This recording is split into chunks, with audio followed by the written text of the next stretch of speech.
great art and experiences with a bunch of other amazing artists. How about you guys? Hello guys. I graduated in 2014 from the MFA computer art program, like 4 years ago. So then I moved to Canada. So today first time when I come back after I graduated, wow, everything is still the same. Yeah, I can still find a restaurant around the SVA building, the same sushi restaurant. That's my favorite. All those lovely faces, and I visited my department yesterday. Yeah, it's really nice. It's definitely a memorable moment for me for this screening. Nice to see you guys. That's awesome. So since graduating and stuff, you guys are in something that you guys specialize in. When did you know this is what I want to be doing as a career for the rest of my life? When did you know? What was that moment when you realized hey, this is what I want to do for the rest of my life? And work on this film, work on the comic book series. When did you know?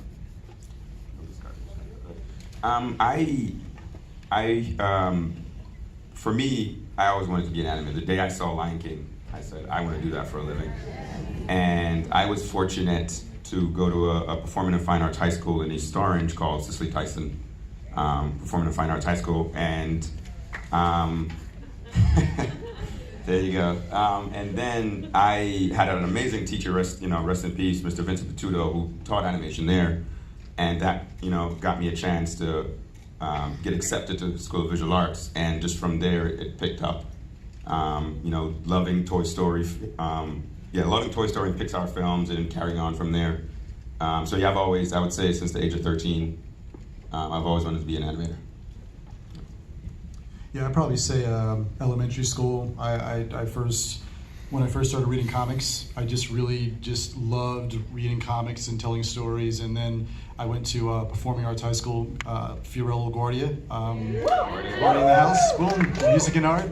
I was an art major there, and that was interesting because that was I'm a native New Yorker, and I grew up in the Bronx. And when I was in junior high, my mom, probably when I was in elementary school, I had one of those Star Wars lunchboxes, those old metal lunchboxes that kids probably can't bring to school anymore. And it was a Star Wars lunchbox, and I remember drawing that lunchbox, and I brought the drawing home, and my mom and my dad saw it, and they said, oh, this kid might have some talent. So they enrolled me in a local community center painting class. And that's really where I learned how to paint. And then I created a portfolio of work that I showed to get myself into LaGuardia. And I got into LaGuardia as an art major. And then I had a buddy of mine who was also a comic fan. And he was like, hey man, I take a really cool cartooning class on the weekends. And it's up in Harlem. And it's at this nonprofit organization called the Children's Art Carnival. And they would have black professionals come in and teach classes for free in cartooning, drawing, photography, and video. And that's really where I met my two mentors that really kind of just prepared me to sort of become a comic book artist. And one of them was all about the drawing. He's like, you have to learn how to draw, perspective, anatomy. The other one was like, this is a business, this is a hustle. And art schools really don't teach you about the hustle of actually becoming a professional artist. And so he introduced me. He would take his class to tour. We would get tours of DC Comics, Marvel, and I really started meeting artists that were, working the business, people whose work I was a fan of, and that really showed me that I could do this. And I also saw people of color that were doing it as well. And so from there, I just really started developing my craft. I went to the School of Visual Arts. I got a scholarship, and I went there for 4 years. And I was really determined not to wait until I graduated college before I went to look for a job, because that's when everyone is looking for a job. So in my junior year, I went to the New York Comic Con, and back then that was the only Comic Con in the country for the most part. And you would, bring your portfolio to get work at, from Marvel and DC. And I waited online with my portfolio. The editor would kind of go through your stuff, and if they liked it, they'd give you a card and say, give me a call. And that's how I got my first professional work for Marvel Comics. And so since then, I just, so the thing about Marvel and DC is that they're competitive, so they steal everything from each other. They steal, artists, writers, paper clips, whatever.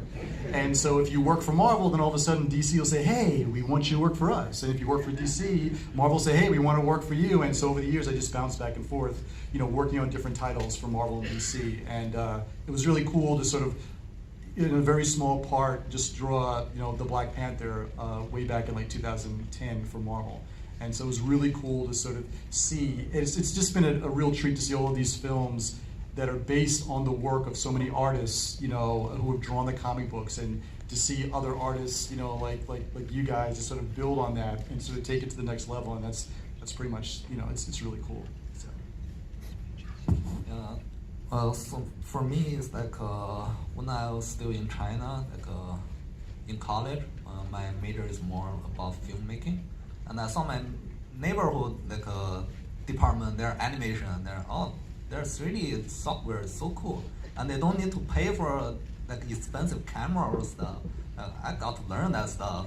Then learn 3D after a while, and I figure out well, I'm probably not that artistic. Now I said myself okay, I'm a nerd, so I want to go to a technical artist. I'll be a rigger. So well, I mean if you want to do a 3D animation, normally I want to work for Disney or for Blue Sky or something. Now yeah, I want to work for big film, right?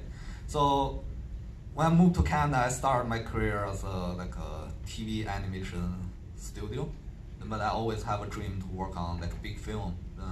After a while, I got a chance to work for Skyline. And that's how I started my career for visual effects. Then till now, I mean, it's really nice experience. Wow. It's really great, hearing all of your stories, and I just want to say, on a personal, it's really great to see people of color in the industry, especially for me, I'm a young Black woman, and it really motivates me, and I bet many others to really just work hard, and it'll all come throughout, yeah. But I just want to know, since you guys might be somebody else's inspiration right now, who were your inspirations, and who influenced you as you were growing up as a young artist? I would say I was a huge Disney fan when I was growing up. I loved, my favorite film is The Lion King. And one of my other biggest inspirations was my animation high school teacher, Mr. Vincent Patudo. He was just kind of helped me lay the groundwork to be where I am. And from then it's, Toy Story and Pixar and what they've done and the achievements that they've created over the years. So that's it. Yeah, I'd probably say, so my influences came from comics.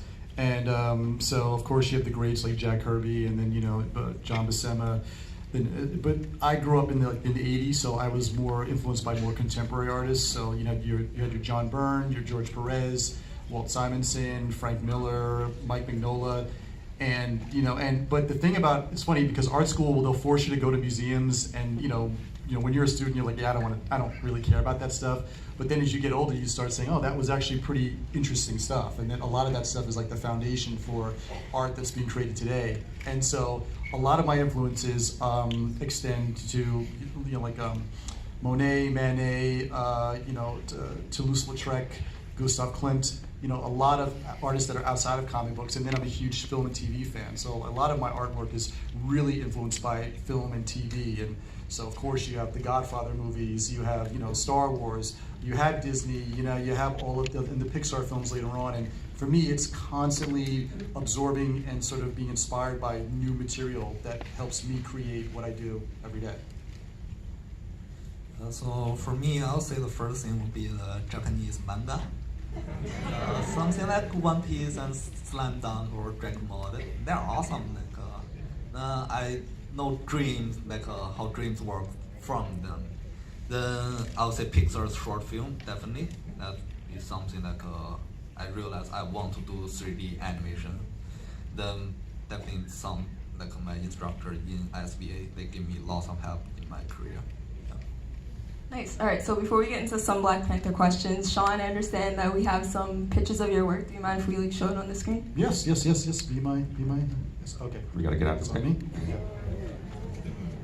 Okay, gotcha. Okay, so So this is like some samples of my work. Is as you can see, I'm very influenced by like a lot of high contrast noir style artwork. So this is like a page from my Black Panther story from Marvel. It was called Black Panther: Man Without Fear. At the time, I really wasn't keeping up with current Black Panther continuity, and at this point, the Black Panther was sort of helping Daredevil out by watching over Hell's Kitchen. So it was. This is amazing. Yeah, thanks. Yes, thanks. So so basically, thank you. So yeah, so You could have basically, used a lot of this. Amazing. At Marvel. yeah, so basically, so the Black Panther is sort of watching over like this woman who's been targeted by the Hand. For those of you who don't know, the Hand is like this ninja organization that are just evil and they like to do bad things. So he's basically watching over her, and then something happens. He goes in and he sees that the security guards that were protecting her have been killed. Then so these are basically pages. So this is one page, and that's another page. He comes in, he rescues her. He sees that the Hand has really killed everyone in the hospital. And my thing with the Black Panther is that I was trying to sort of depict the Black Panther as looking more cat-like. Now he moved, and so I kind of have him kind of like moving on all fours, kind of always kind of crouching. And this is just me just really having fun with just visualizing the action, different camera angles, playing with light and dark and shadow. This is like some other work that's not Black Panther related, but I did like a Luke Cage miniseries that kind of reinterpreted the character as being set in the Harlem Renaissance. And so this is like a cover, and it was really like a fun way to sort of reinterpret Luke Cage. And I know the creator of the Luke Cage Netflix series, and he was like a really big fan of my Luke Cage work. And I told him, hey, listen, man, when you do the series, just find a way to put him in a suit, because that was sort of like my little thing for Luke Cage. So this is just a really good example of how art inspires art.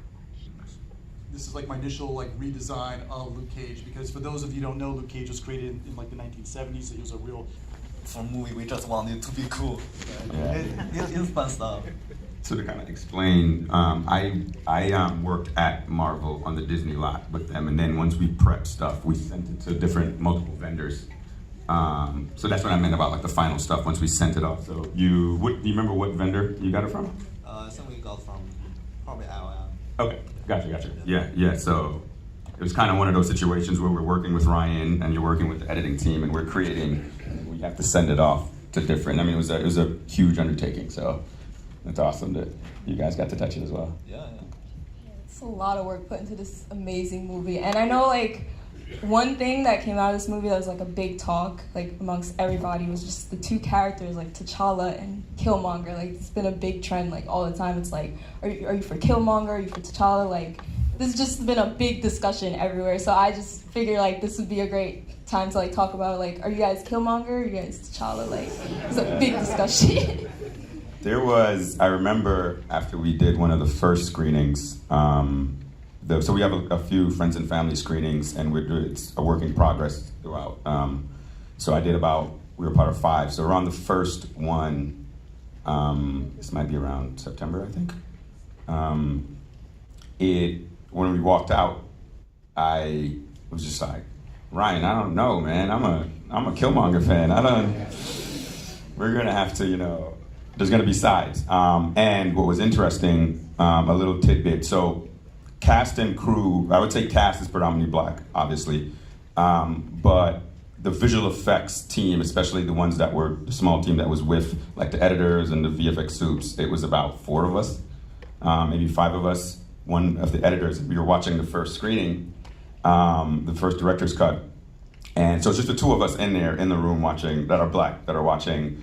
And at the end where he delivers the line of throw me into the ocean, I want to be buried, then be held in bondage.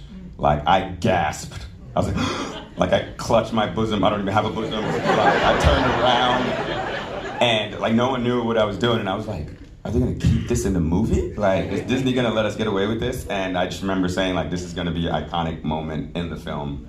And I was happy that it made it all the way through like all 9 or 10 friends and family revisions of the film. So.